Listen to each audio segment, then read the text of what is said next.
Jel Cayuna, nais tapatan si Gia Morado de Guzman, may gustong patunayan.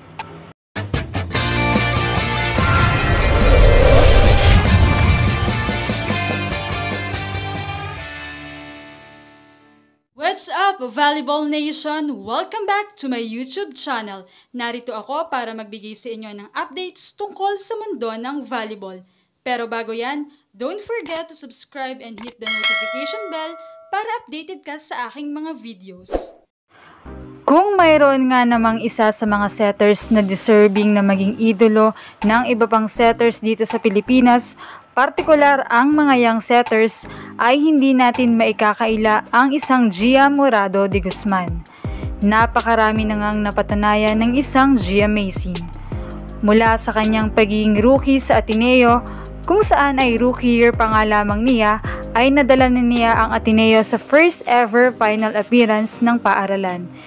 Kung saan ay nakamit din nga nila ang first ever crown sa UAAP Women's Volleyball. At sa professional league naman ay marami na rin siyang napatunayan. 8-time best setter lang naman siya sa PBL at 4-time MVP.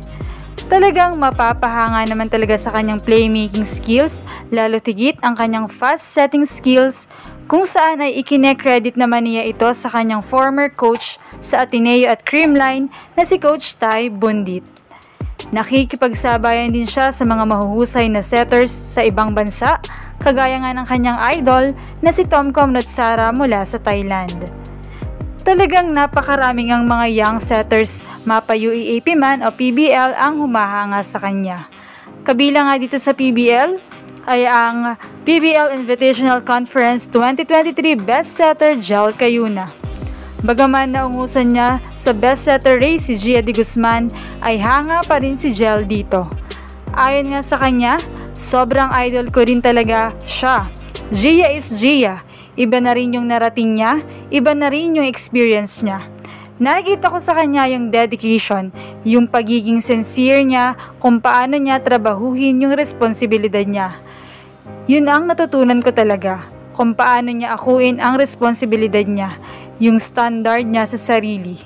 Kitang-kita naman nga natin kay Gia de Guzman kung gaano siya ka-dedicated every game, kung gaano katalino maglaro, kung gaano siya kahusay mag-handle ng situation lalo na nga sa mga crucial times, ang calmness niya at ang kanyang leadership. Isa nga naman sa gustong marating ni Jel Cayuna kagaya ng narating ni Gia ay ang multiple championships nito. Ayon nga sa kanya, kung may dream man ako, gusto kong marating yung kay Ate Gia na makapag-champion ng ilang beses. Every conference naman, isa lang yung goal namin is to be on top. Hindi naman yun magbabago yung mindset namin. Matatandaan nga nitong nakaraang season ay nasungkit ng Signal HD Spikers ang bronze medal kontra F2 Logistics. Anong masasabi niyo rito? Leave a comment below.